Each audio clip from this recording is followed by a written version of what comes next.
Hello friends, today I gonna show you Mercedes-Benz C-Class W203 2000 to 2007 fuse box diagram and location.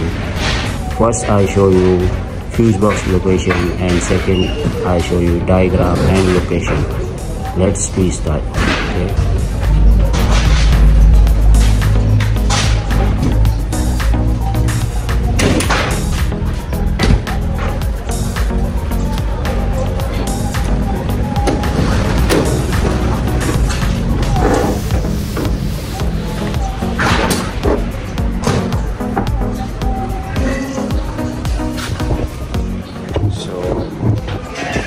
Front side,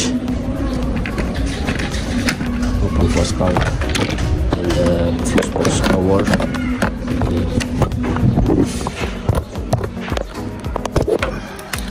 So here first fuse box location. So I show you diagram. I have another same fuse box because it's here. This is difficult to show. Second fuse box in the right door side, located in here. In the trunk, okay. Then we have I already removed this power.